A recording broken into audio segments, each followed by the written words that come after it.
Coming up next on the Wet Fly Swing podcast. Something that he said, like the biggest takeaway I got from it was the importance of giving back to the community. The amount of volunteer work that he does, like, truly inspired me to get involved and do more volunteer work.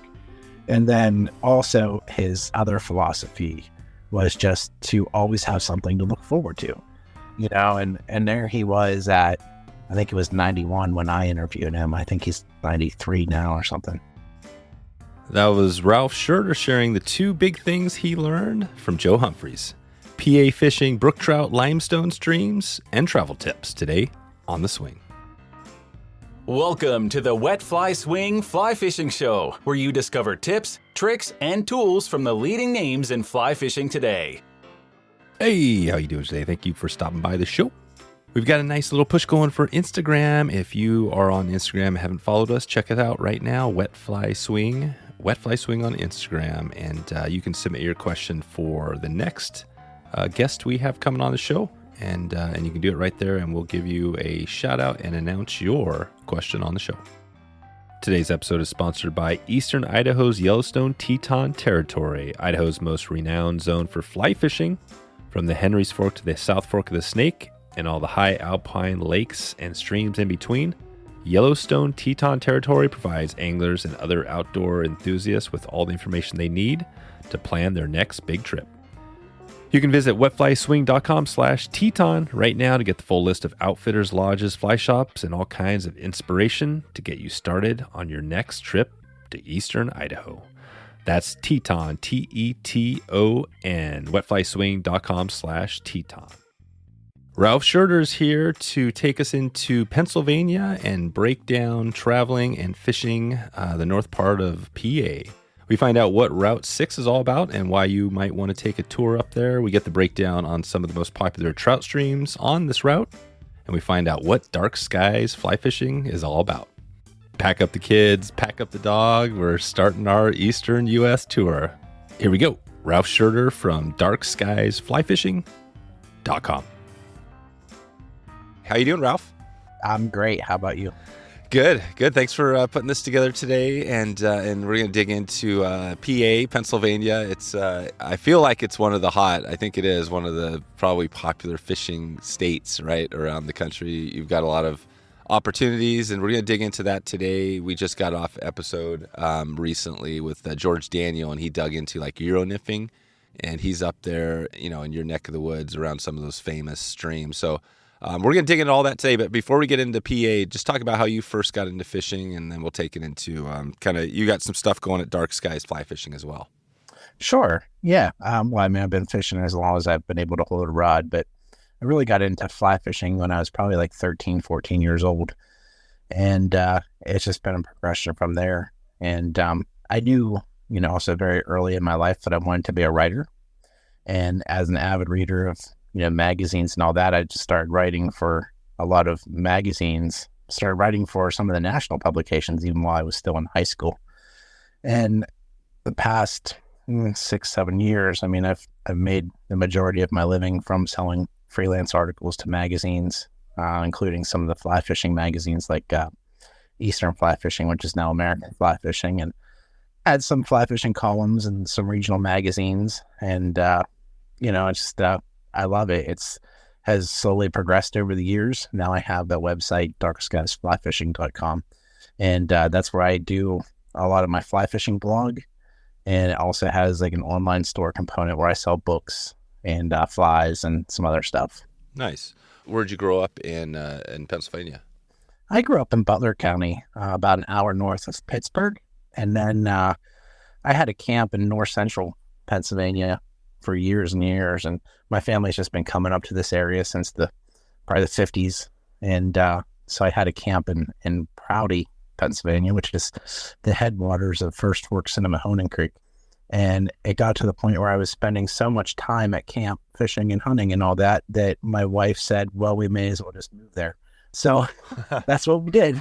There you go. A little over a year ago. And just the fly fishing blog and the business end of things was just really taking me somewhere where I felt like I needed to live within easy driving distance, easy access of some really quality streams. And southwestern PA just didn't have that. Mm. There was a lot of streams to fish, but a lot of them were marginal, and they don't really have the fly hatches. They're really very much a put and take stocked fishery. So, north central Pennsylvania, I live in Coudersport now, which is Potter County. I can literally be within, 10 different Class A streams within 5 minutes. It's just everything's here. And that's where I needed to be if I wanted to continue doing what I love. Wow, that's really cool. Yeah, so you basically, and yeah, Pittsburgh, obviously, everybody knows about Pittsburgh. It's a big hub. But yeah, so you have, and what was the name of the town, the nearest large town you live now? Yeah, it's Coudersport. And it's kind of interesting because the Youghiogheny River flows right through Coudersport, the same Youghiogheny that flows to Pittsburgh, except that up here it's small enough you can jump over it, and up here it has lots of wild browns. So, right, wild browns. Yeah. So it's funny to grow up knowing the Youghiogheny River one way, and then years later to live here and know the Youghiogheny River as a completely different fishery. Right, that's cool. So, we were just there. We're going to be coming back there again. We were fishing with Jeff Liskey. We were doing a steelhead school there, and we stayed in Ohio, but we went over to, for a couple days, just across the border and fished Elk Creek over there, kind of the upper north, right? I guess that's more northwest part of Pennsylvania. Yes. Yeah, that would be easy. Yeah. And so maybe we could start there on that area and work our way across a little bit and see. I'm just curious, give a little feedback on like what, the opportunities there are, there. I mean, obviously there's steelhead there, right? Because you have a connection, the one little snippet connection to Lake Erie. But I guess, PA is known for trout, right? It's not, even though there are little steelhead there, it's kind of known. Is trout, and what is the species of trout that is most known for? Native brook trout is like, goes with Pennsylvania like bread and butter. Like we have a very, strong population, although it has suffered a lot in recent years and is declining in a lot of places, but we still do have just a ton of Class A native brook trout streams. We also have a lot of wild brown streams, just in general have maybe a mixed population of wild browns, native brooks, and, just a lot of streams that are also put and take, stocked with rainbows and browns. But there's pretty good variety, and I think, if you are in the mood for something one day, you can go do it. If you want to just bang away on the stock trout one day, you can do that. Or if you want a little bit more finesse, mountain stream brook trout, you can do that. So it's, there's a lot of flavors for a lot of different appetites. Yeah, exactly. What is on Pennsylvania? How is it different? You got New York. We've been there. We've talked a lot about that as well. And even some of the states, I guess, kind of south. How would you say Pennsylvania is different? Describe like Pennsylvania. What's it got going there with, the geology, the fishing? Like what is it? Or is it similar to say what's going on in New York, just up north? It's a little similar, except Pennsylvania has, limestone streams as well as freestone. If you get down around State College area, you mentioned talking to George Daniel. Yeah. That's where he is. So he's fishing a lot of the spring creeks, the limestone influenced streams where, it's just, there's extremely fertile, lots of wild fish. Spring Creek is like one of the highest densities you'll find anywhere for wild browns. But once you get up north of 80, even a little farther, like along the northern tier of Pennsylvania, you start running, there's more freestone streams. We don't really have any limestone streams unless you go to the Poconos. There might be a few out that way on the eastern to northeast. But once you get really from, I would say like out of the Poconos and west, it's pretty much all freestone. And, they're good levels, stay great in the spring. A lot of times, so in the summertime, levels drop and it's not really good to pursue a lot of them year round. Some of the wild trout streams, even they get up into the 70s degrees water temperature. So, it's not like, it's not the year round fishery that is on some of the limestone streams, but at times, it's definitely great fishing.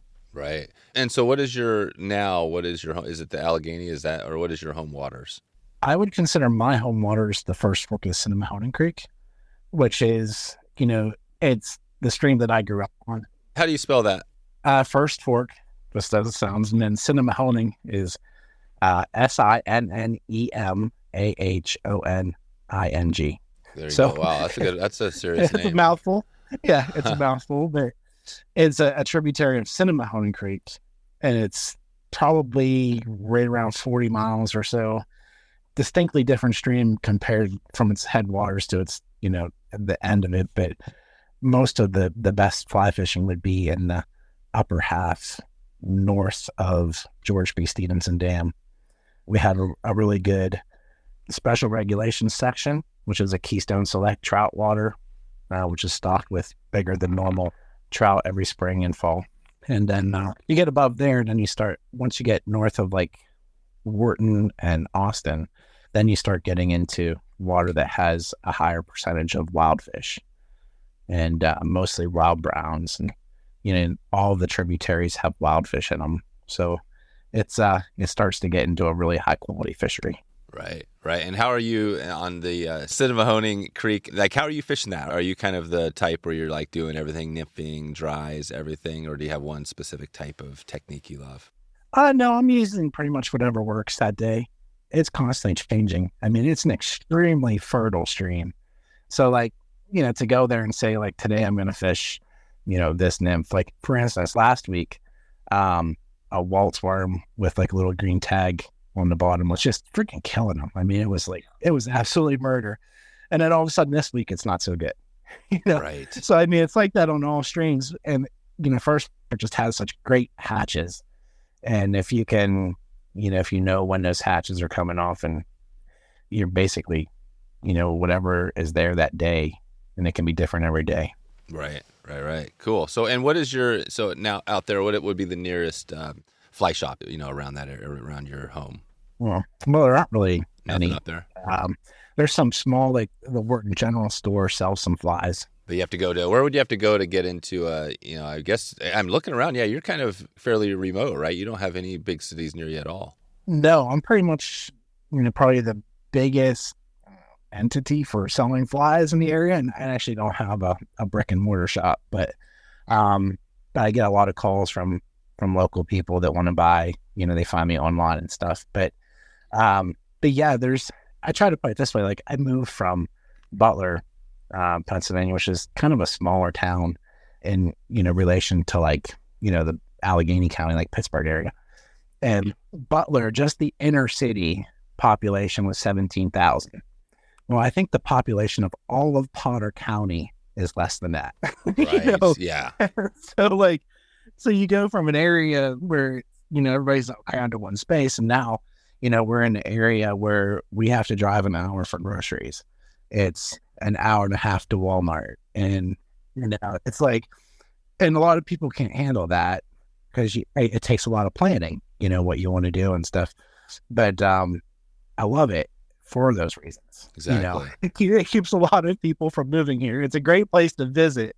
I think almost anybody would say, but, a lot of people wouldn't want to live here. I mean, for gosh sakes, we had a bunch of snow just yesterday. Oh, wow. Yeah, you're kind of up in the mountains a little bit, right? Yeah. Yes. Yeah. That's cool. And then what is the I guess it's the PA, right? The PARoute6.com. It's kind of a visit group. Talk about that, because I wanted to make the connection between, if you look at, like we said, Elk Creek there up near Lake Erie, and then you kind of have this route. Talk about Route 6, because I want to start talking about maybe some of the fishing opportunities there as well. Sure. Route 6 is a transcontinental highway. It begins on the East Coast near Boston, I believe, and goes west all the way to the California coast. Oh, wow. That's amazing right there. I didn't realize that. Yeah, it's the second oldest transcontinental highway. Now, this is a story I could put together. This would be kind of cool. I can imagine, you know what I mean? Like, okay, we're going to fish Route 6 all the way across the, you know what I mean? Yeah. That'd be pretty fun. I know, right? It reminds me of that James Prozac book. What is it? Fishing the 43rd parallel? Oh, right. Or whatever, where he basically did that, like hit all the major streams to intersect this one parallel. So yeah, it would be kind of interesting because you would run into such a huge variety. You would. Good. We'll have to look into that. But let's talk about the Pennsylvania arm of the Route 6. So what, where would you like to start there? Do you start on the east and work your way across? Oh, sure. Yeah. Well, first of all, Route 6 runs through 11 counties across the northern tier. It enters Pennsylvania right around Milford on the east from New Jersey. Milford, a bunch of these towns out in the eastern end are a little bit more populated because they're a lot closer to those big hubs of, I think it's only an hour from New York City at that point. So, you get into some streams that have suffered impairment over the years from industry. The Lackawanna, the Lackawaxen, these are excellent wild trout fisheries now, but they were also recovery streams that only a few decades ago. The cool thing about that is you still, you're there near the salt, right? So I'm sure there's lots of salt opportunities, right, in that area somewhere. I guess you have to go through New Jersey. Yeah, not far. Yeah, if you go, once you get across the other side of New Jersey, absolutely. Perfect. But obviously, PA, it doesn't have a connection to, well, I guess it kind of does. Talk about that. That's how the geography, right? How close are you? Do you have a connection down there to the salt? I guess you do because the rivers are flowing right in there. If you went to Delaware, I believe that flows into the Chesapeake Bay. So the Delaware River basically forms the eastern border of Pennsylvania. It flows all down there. So you can follow the Delaware all the way to Chesapeake Bay and then into the ocean there. But yeah, Pennsylvania itself doesn't really have any access to saltwater fishing. No, that's right. So it's Delaware. We talked about that on a recent episode where we were talking about the Delaware more up in New York. But yeah, the Delaware is an amazing system. I mean, it's massive, right? I mean, it goes all the way through these huge, hubs, right, of all these states. Yeah, and oddly enough, I've never fished it. Right. Well, you got Pennsylvania. That's one of those things where, you're in Pennsylvania. It's hard to, you can't fish everything. And I could see it being like, hey, it's Pennsylvania. We got it all here. Well, I think some people don't realize how big Pennsylvania is. It's an eastern state. Just for instance, Route 6 comes in Milford on the east, and it goes out just west of Lionsville, Pennsylvania, on the west to go into Ohio. You're looking at 427 miles of highway. Yeah. So, so it's a good 7 hour drive across, so, and growing up in the western part, it was just, I wasn't going to drive 7 hours to go fish the Delaware. I would, a lot of times I was going, 2.5 hours was kind of my daily limit. And then if I could get away for whole days or weekends, I was going to camp in Potter County. So, I didn't really get out to the eastern end of the state a whole lot. Right. Cool. So let's take us out of the industrial area of that east. You're heading out and on 6. And what are you going to see? What's the first big, are you going to see streams all the way along the way that are fishable? Oh, yeah, absolutely. I mean, almost everything is at least minimal stocked. But once you get into the Poconos, you get away from some of the more developed areas, you do start getting into more of the Class A waters, the little mountain brooks that come off the mountains, come down the steep grades and hollows and all that are, just prototypical, your typical little mountain brook that has brook trout in it. You get into some of the bigger rivers, like I said, like the Lackawaxen, the Lackawanna. Coming even further, you start all of a sudden getting into the bigger mountains, what I would think of as the bigger mountains around the Endless Mountain area, like Tunkhannock, Wyalusing, those areas where there's some pretty big, pretty steep mountains there. And then you get some of the famous streams like Bowman Creek, and coming through, you get South Branch to Tunkhannock. And then it's really not much then for a while. It's a lot of put and take streams, because once they're dead, a lot of the streams were impaired at one time, so you start getting into recovery projects. Yeah. What was the nearest, so there where you just stop, what's the nearest town near that area? Tunkhannock is a pretty big little town. Right. So, in terms of small towns, there's a lot there. Right. Gotcha. And I think, if you look at what makes this area special is that it's not connected by a super highway. Oh, yeah. So Route 6 itself, one of the reasons it's such a big road trip attraction is that it's a 2-lane road for 95% of it, Oh, wow. And so it's not necessarily the road you take when you want to get quickly from point A to point B. It's that road that you want to take that basically just connects a bunch of small towns across the northern tier of Pennsylvania. And a lot of those towns don't have the brands, the big box stores, or they don't have, they're mostly mom and pop stores. They're mostly artisan shops, cool. A lot of handmade, like the PA Route 6 Alliance, they have their artisan trail, which has like basically a lot of the artists and like the makers across Route 6 that just, specialize in everything from like pottery to photography, jewelry making, various things like that. So, that's what makes this area so special, I think, is that it's not commercialized in a lot of the ways that like Southern Pennsylvania or like when you get through State College is so commercialized. But up here, I mean, it's still very much old fashioned. I hate to use that word necessarily, but it, like I said, we don't have the big name brand stores. It's old fashioned. It's the mom and pop shops where, everybody knows you when you go into town, and there's a lot of comfort in that. Right. Yeah, no, that's great. I think that, and as you go across, I think like Erie, right? Erie, Pennsylvania is right on the lake. Is that right. The end, or where does Route 6 go once it hits the lake? How does it keep going? Once you get toward Erie County, it kind of branches off, and there's 6N goes up to Erie, and then actual Route 6 continues kind of like in the southwest toward Pymatuning Lake area. Okay, and then I'll have to talk to Jeff Liskey on the as we get into Ohio. We'll follow up with the Route 6. Maybe we'll do this for a little bit and see how it goes. Because it's Ohio, it probably goes through Ohio and then keeps going probably India. Yes. Yeah, yep. Good. Okay, awesome. And then what is in the visit group? It's kind of PA, right? Basically, the idea there is, right, promoting, having people understand, like, maybe that's it. Like, this thing is here. People maybe don't realize in Pennsylvania what a cool place route this is.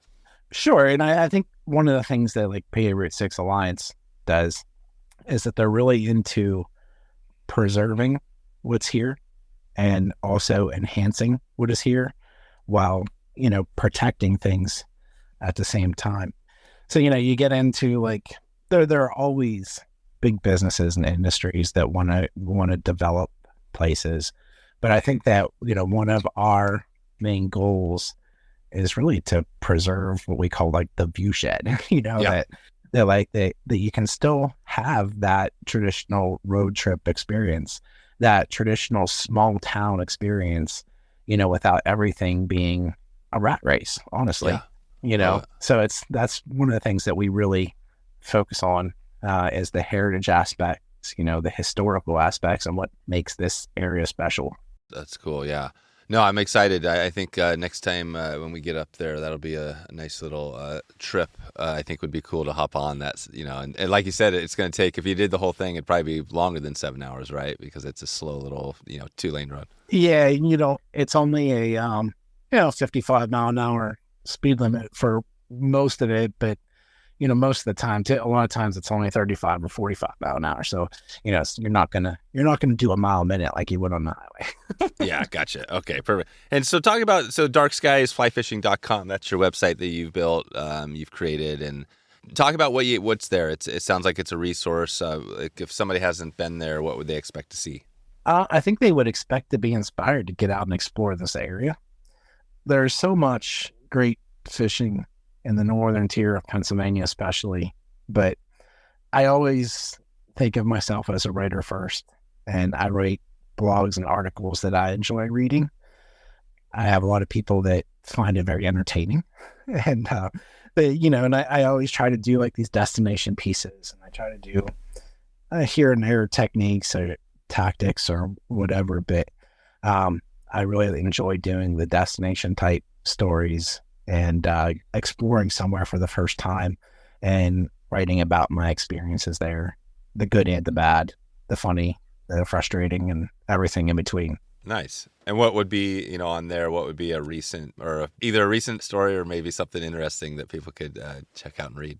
Probably one of my favorite ones that I just did recently. It was called Fishing in Life, an Afternoon on Kettle Creek. Okay, Kettle. I think that's probably one of my favorite ones, and it has gotten a lot of great feedback. It's been shared a lot, and it's been read a lot. Nice. Kettle Creek. And where is Kettle Creek? Kettle Creek is just south of Route 6, about probably like 20 minutes from Route 6, 25 minutes from Route 6. So it's still within the corridor.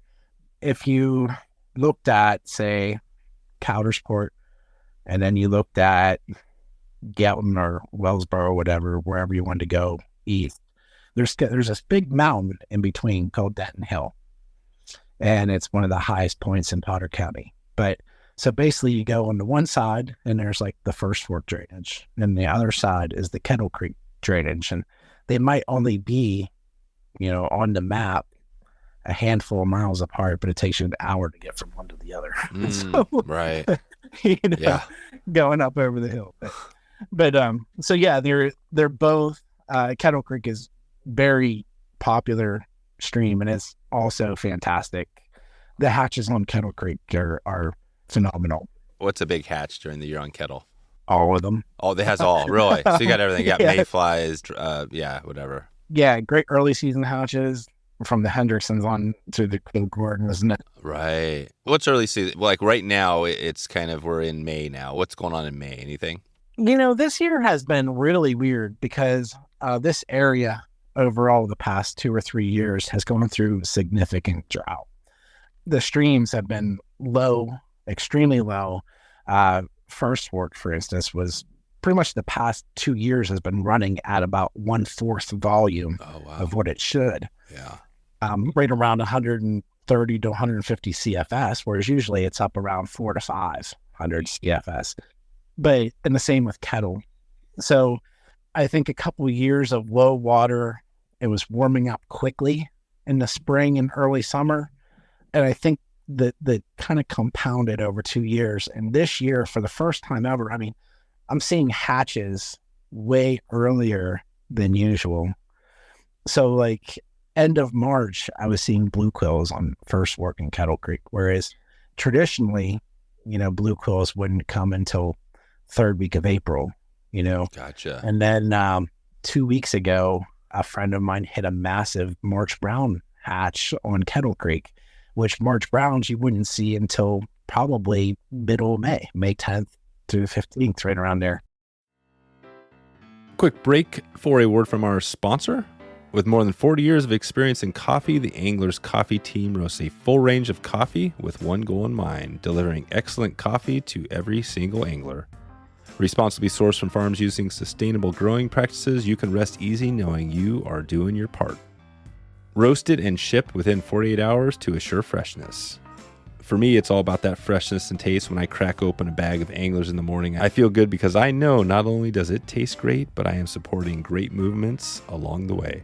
With a blend for every taste, a dry dropper on the go tea bag option, and a roast sampler, Joe at Anglers is serving your needs.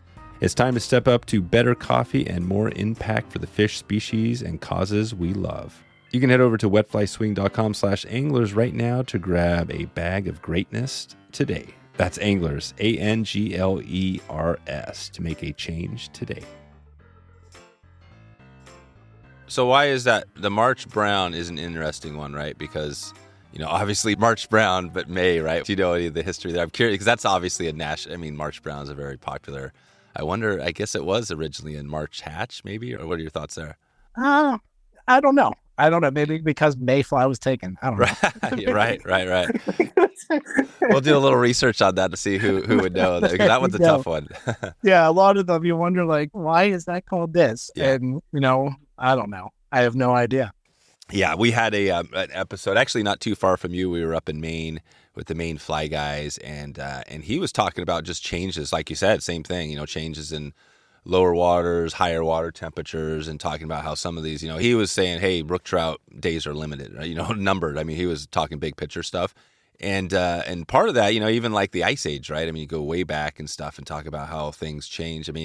That's kind of the crazy thing, right? When you look at geologic time, is that it's this kind of crazy thing where, we're seeing this little view now, but gosh, things could be totally different in, I don't even know, right? 500 years, 1,000 years, something like that, right? It's kind of hard to wrap your head around that because we're in this time zone where, we're in this 100-year zone, right, of our own or whatever, or a few hundred years. But yeah, gosh, it's probably going to change a lot as we go.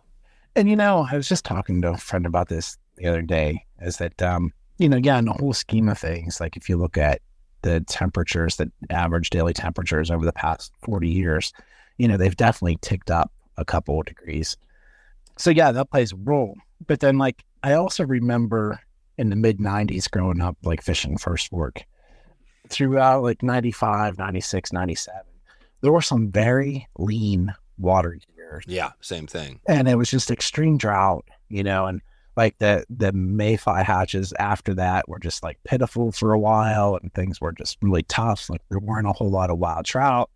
And then I feel like it kind of rebounded in the past few years, even though there has been low water and drought. I mean, these have been like some of the best fly hatches I've ever seen in my life.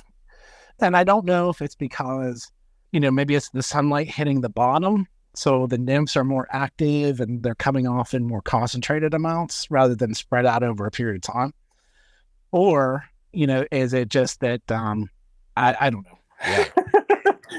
Or is it something else, Is there something else? Exactly. Is there, as far as the entomology, do you know of any like entomologists or people that are kind of, would have a lot of these answers as far as what's going on with the bugs?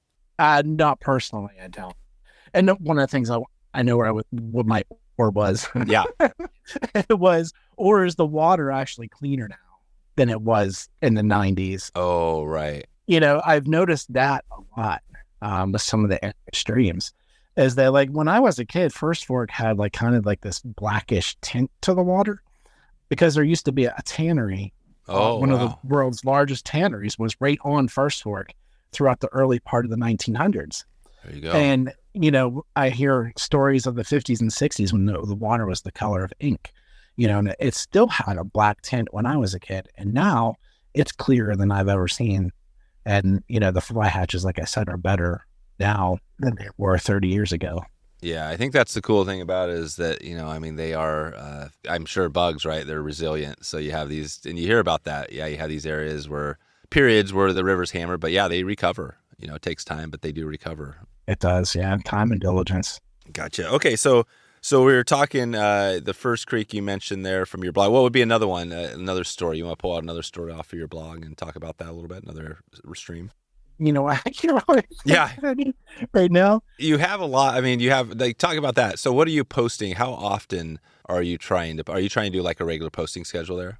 I try to do one a week. Yeah. I have a bunch to write here yet. But yeah, I try to do one a week of some sort, whether it's a destination piece or whether it's a personal experience or something that, technique or whatever I'm seeing at the time. So yeah, there's always something new coming on. Well, yeah, you got some, I'm looking now, you've got some tips, basically you've got some blogs. So you kind of get into a little bit of tips and tricks. So it's not always necessarily just, hey, this is the stream I'm going to and digging into that, but you have a lot of diverse content there. Right. Yeah. I don't try to focus too much on one area. I don't think that's good either. And personally, I enjoy fishing in a lot of different places. Like First Fork is literally 5 minutes down the road for me, but I enjoy even traveling out to Pine Creek and fishing through the Grand Canyon of Pennsylvania and, doing that or going down to Kettle Creek or Cross Fork or, making the pilgrimage to Penns Creek or Spring Creek or something. I just enjoy, there's so much here in Pennsylvania that it's hard to say, nope, I'm just a one stream kind of fisherman. There's so much that you can go on all the time, Yeah. How does that compare where you're talking about like up at Kettle and some of those versus Penns Creek and some of that as far as the fishing? Is it harder, easier? Well, it's freestone. I think it's a little easier on Kettle, probably because it doesn't get quite the pressure that Penns Creek would get. And then you're dealing with mostly stocked fish until you get into the headwaters of Kettle Creek or the tributaries. Then you start getting into some really finicky native and wild browns.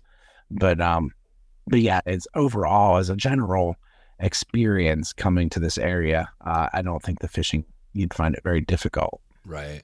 When you look at Pennsylvania, I mean, we talked about George Daniel. Who are some of the other people? I mean, you could talk about the Route 6 or maybe some shops or big name in the fly. Who else is in there? Who are the big name folks or fly shops or guides that are up in that part of the world? I mean, George is probably, you got George is probably the biggest. Joe Humphreys, right? Joe Humphreys is an incredible guy. I got to spend some time with him. Oh, you did? He was super. I did an article for him about him. I mean, for American Fly Fishing when he lived the stream documentary came out a couple of years ago. Yep. So yeah, I got to spend a couple of days with Joe. What was that like? Freaking fantastic human being. Like he's very inspirational.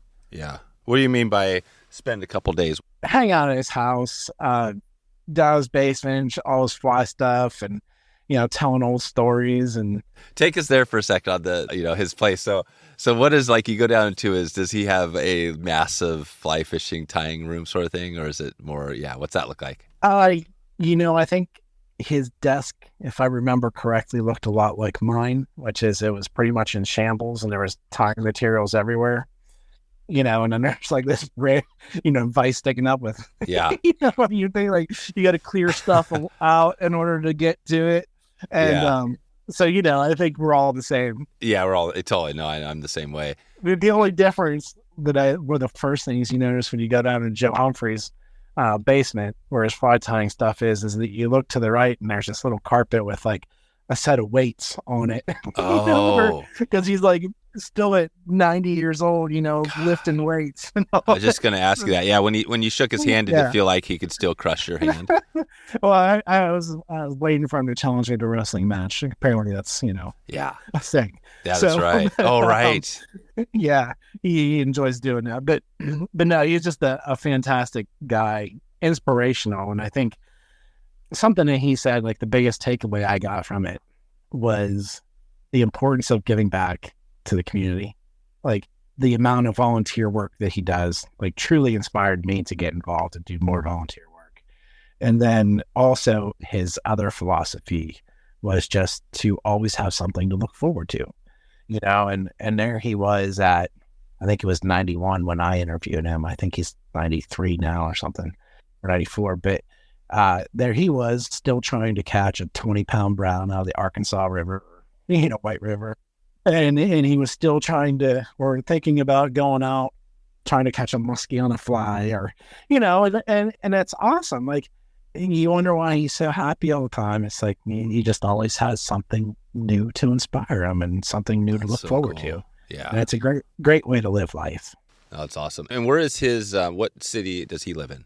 He's in Boalsburg, which is right 10 minutes from State College. Oh, yeah. Yeah, he's right. Still right in State Yeah, College. he's down that way. Yeah. What's your take on that? When George, when George is on, we talked a little bit about his, what Joe did as well, his university job. That's pretty interesting, and pretty unique, right? There's this fly fishing, this program at State College. Do people talk about that around the state? Is that something that's kind of just hidden out there, not many people know about?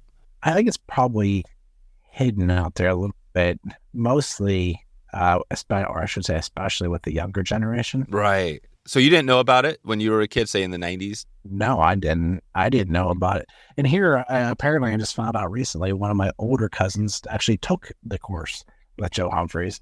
There you go. I was like, well, why didn't I know this growing up? Right. Yeah, how would you not know that your cousin? Right. That's crazy. Yeah. So, but overall, it was relatively unknown, I think, especially for the younger generation coming up, because a lot of Joe Humphreys' books and all were done 20, 30 years ago. So, that kind of height of his influence, maybe, if you want to say, or it is, because he did all the fly fishing schools at the Allenberry on Yellow Breeches Creek and stuff like that. Like, so he was very much in the public eye of fly fishing, whereas now he's still out there doing things, but it's all like various events. His name's not in the magazines every issue. Like probably was years ago. Not anymore. No, but George Daniel's name is everywhere, right? He's definitely absolutely. Yeah. I think everybody would know George.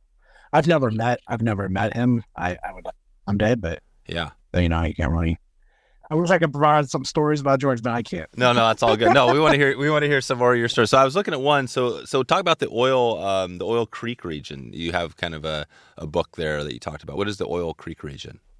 The Oil Creek region is made up of primary focus is Oil Creek, Oil Creek State Park. It's probably Northwestern Pennsylvania's best trout stream. Oh, okay. And it's middle-sized stream.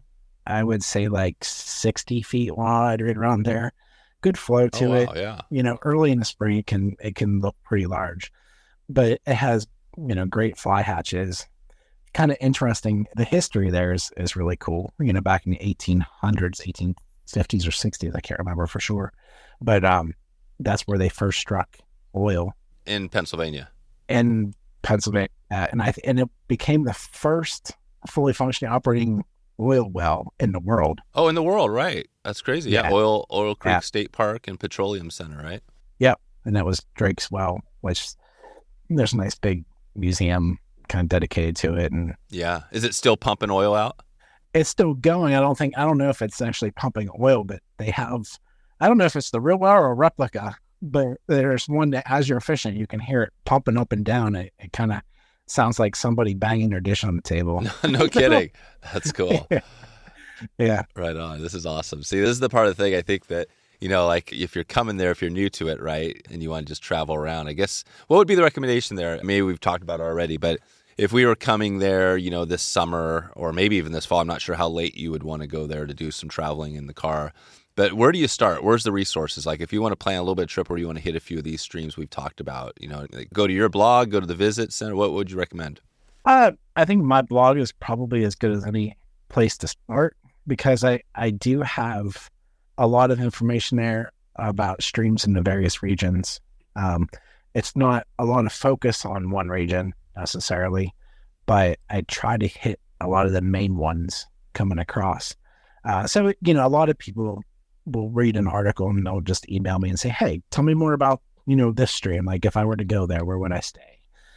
A lot of the visitors bureaus, they can be a great resource also, but, they're not going to be able to tell you what the hatch or what's going to hatch there, how to match something. And that's why you're there, right? That's part of the reason you've got the fly. You are the fly guy. Exactly. But yeah, if you're looking for just general travel information and where to stay, like the visitors bureaus are really an underutilized resource. Right. Yeah. Because what does the Visitors Bureau do? Talk about the PA, the Route 6. Like, what do they, if you go to their website, what is the main thing they spend their time doing? Well, our PA Route 6, we're actually one of the DCNR heritage areas.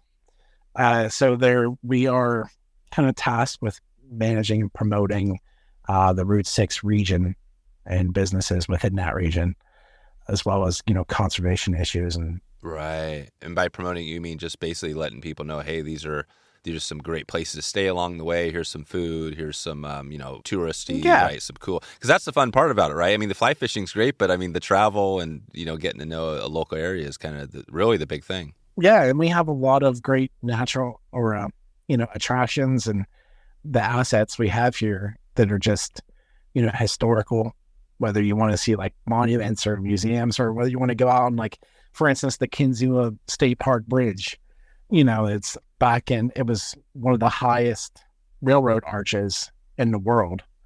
But back in, I don't know, when it was early 90s, tornado came through and wiped it out, but left half of it standing.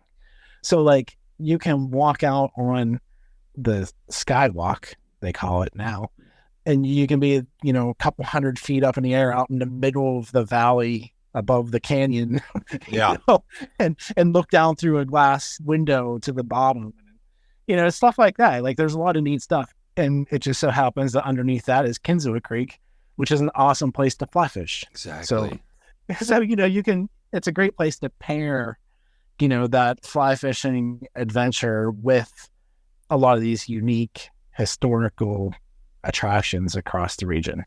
Exactly. Yeah. And for us, like I was saying, we're doing one trip, but like my goal is to really, actually, I would love to put together more of a trout trip as well. I mean, the steelhead thing is huge for like the people, and I love steelhead fishing, and we haven't even talked about Lake Erie and that whole thing. But I mean, really, Pennsylvania isn't, like we said at the start, it's trout. That's the amazing thing. It's got these huge state, lots of trout fishing, and brooks, brook trout, brown. And rainbow, is that also a pretty popular fishery there? Most of the rainbows are stocked, but but there are a handful of streams, especially like Big Spring down around Carlisle, that have natural, reproduction of rainbows. There are a few around here in Potter County, and there are a few that I know of around Oil Creek area. But I mean, it's not a common thing to find, natural reproduction of the rainbows. Yeah, gotcha. Well, as we kind of start to take it out of here, talk about, like what have we missed, like your website, resort, things like that. If somebody, again, let's just think of somebody who's coming in, maybe they're doing traveling to Pennsylvania or, in that area, and they want to put some fishing together. Anything else you want to, talk about from your website or other places that we can dig into some info?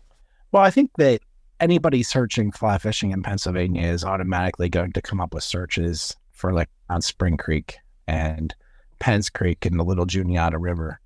And those are the major hubs. Because of the spring creeks. Yeah, exactly. Yeah. In the wild fish. And you start talking about like Carlisle and Latorch Spring Run, then you're talking about like the whole history of fly fishing right there.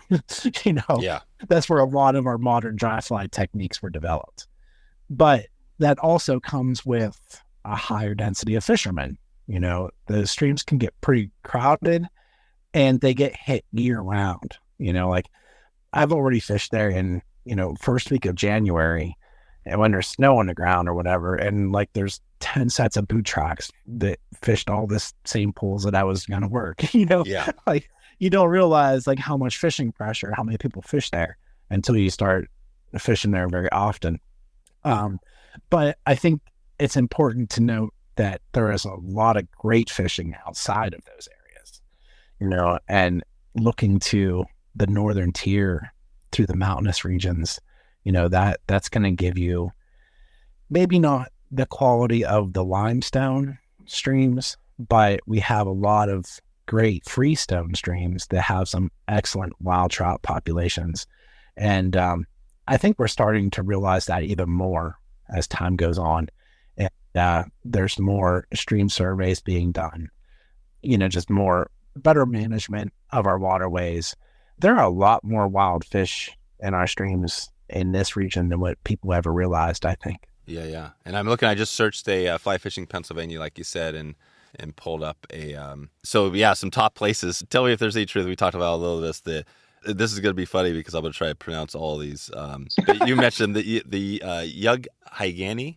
Youghiogheny. Yeah, Youghiogheny, the Allegheny, the Susquehanna, the Little Juniata, Big Fishing Creek, Cedar Run, Falling Springs Creek. How are those? Do those stack up to like some of the top places to fish? Absolutely. The Youghiogheny is a tailwater fishery, and it relies on the stocking of fingerlings, I believe. I'm not sure that there's any real natural reproduction going on there, but there might be. I don't know. It's been years since I've read up on that particular stream. I fished it, and it's awesome. I mean, there's just a lot of whopper browns and rainbows through there, but it's a typical kind of tailwater fish. Yeah, it's tailwater. Okay, cool. This is good. You're right. So I think people can do a little of their self-discovery, but like you said, if it was me, I'd be calling you on the phone or sending you an email and saying, hey Ralph, we're coming in. Give us some insight, right? And then you could kind of direct, and then you can dig into the visit sites too and say, hey, okay, here's where I'm going, here's where I'm staying. Is there are people camping out there? Is that a big thing? Is it more kind of hotels, Airbnb sort of thing? What's that look like if you're traveling up there on the route? Over the past 2 years, we've seen really an explosion of the campgrounds and the Airbnbs, VRBOs, those kind of establishments. It seems like the hot thing right now is that everybody wants to put in a campground, whether they own 1 acre or 5. Oh, right. So private campgrounds. Yeah. Yeah, exactly. Like even, if somebody has an acre, they want to lease it out for a campground and have a couple spaces there and make some money. But there's just really such a high demand developing for the northern tier of Pennsylvania, and especially north central. So, it's almost like there aren't enough places to keep up with the demand.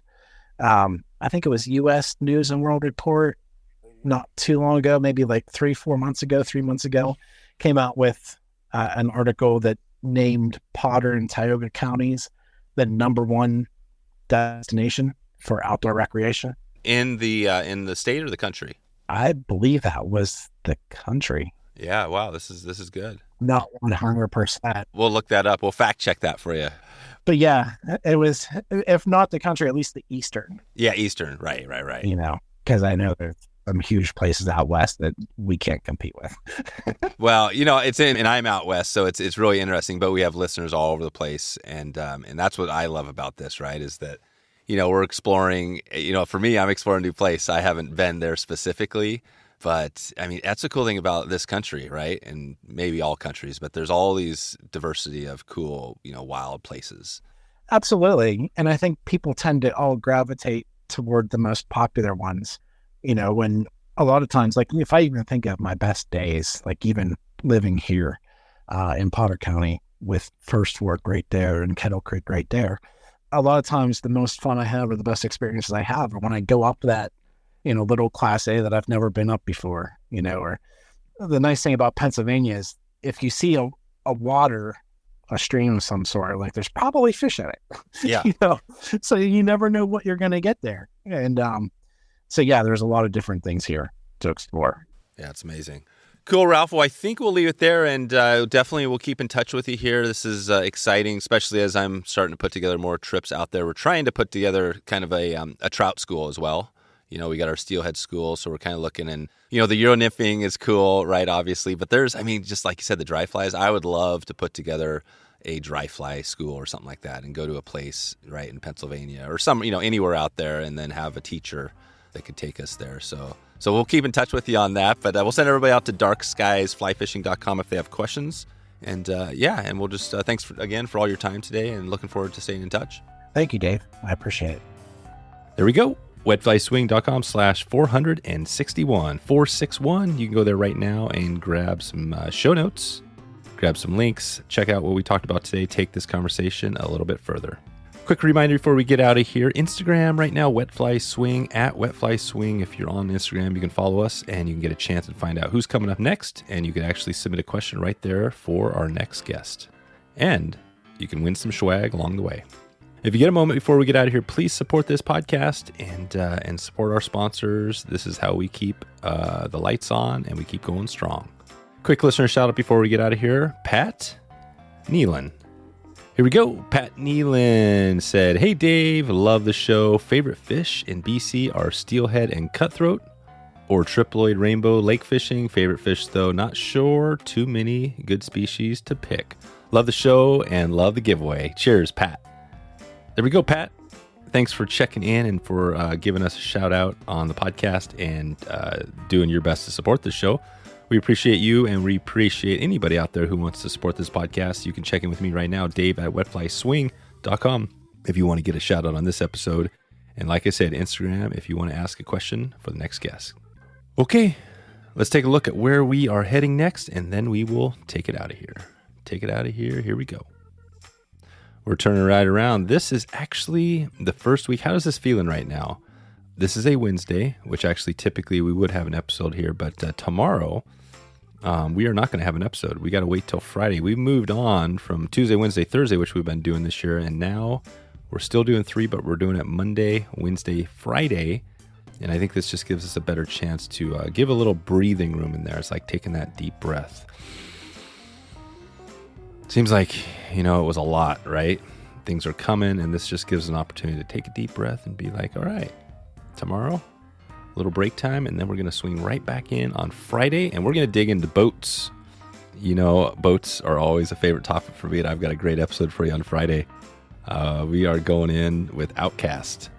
So Outcast has got some great boats. We've been talking about them a lot. They were on one of our recent events, on the Stillwater event, and we're going to dig into that on boats. And then the following next week, we've got a mega guest coming on this will be on Tuesday, so stay tuned for that. I'm not even going to announce that one. I'm just going to keep it a surprise. All right, we're getting out of here. It is a great day. It is nice and warm. We are cruising into summertime. I appreciate you for checking in today, and I hope you get a chance to check in with me. Maybe on this trip. We've got some big trips going on right now. We got the Steelhead School coming up. And we are working on a trout school as well. Check in with me anytime, if not there, then online. And I hope you are having a great afternoon, great evening, or great morning, wherever in the world you are. And I appreciate you. I appreciate you for stopping in today and checking out the show. And I'll talk to you soon. Thanks for listening to the Wet Fly Swing Fly Fishing Show. For notes and links from this episode, visit wetflyswing.com.